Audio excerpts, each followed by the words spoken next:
This is Russ Andersson.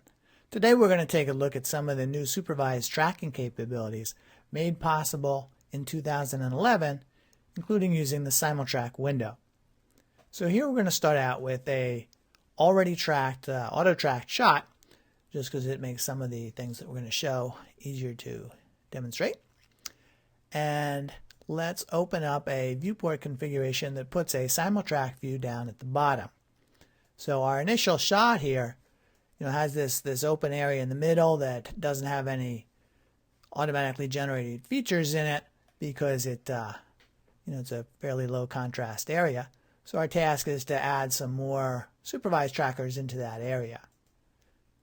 So let's start out just by creating a supervised tracker out in that area.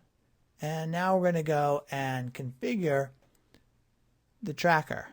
So we're going to generate a keyframe automatically every 12 frames, and we're going to smooth the intermediate frames between keys so that all of the intermediate frames are going to get keyed. And this setup is based on the existing care and feeding of supervised tracking or trackers tutorial on the website. We'll take a look over here on the tracker menu, and there are a few more things that are added to this menu in 2011, and we're going to be using this auto generate feature and also the smooth after keying feature as well. So those are turned on here. So let's just start out and click go, and we're going to let the tracker run through the shot, and you'll see that we've created new keyframes every 12 frames throughout the shot. And you'll see that there are the figure of merit curves there as well. So I could go and start dragging any of these individual intermediate tiles that I don't like, and as you see, as I do that, all the rest of the figure of merit curves will adjust automatically based on that change in the one particular key. And that's because of that setting over here that we want to smooth all the adjacent frames when we change a key. So that's one possible mode of using the SimulTrack view for supervised tracking. You can run through, we can see all the keys, we can adjust them. You can also start doing this, which is to open up the gutter area between the tiles. And now this lets us take a look at all the intermediate frames as well. You'll see there's no rim around them because there's no key. I can start dragging any of them and add a key there. I'm just canceling that. So that gives you a quick look at what's going on in there. There's also a new strobe mode that lets you quickly switch back and forth between the previous keyframe and the following keyframe, along with the actual image on that particular frame. So I can go and move that around, and I'll open up the following gutter again.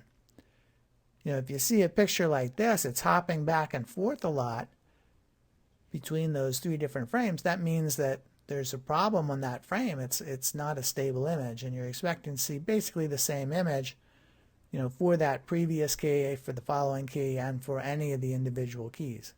So I can actually go and turn this on for any of the individual key, any of the individual frames. I'll remove that erroneous key there, and as I do that, they're those guys all snap back, and you can see some of the background noise changing around a little bit, but basically all of those are lined up pretty well.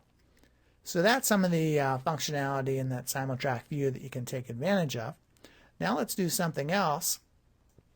We'll go back to the beginning of the shot, and we're going to drop down our first key on this feature here, and now we're going to go to the end of the shot. Now there's no that makes the tracker disappear. SynthEyes doesn't know where to put the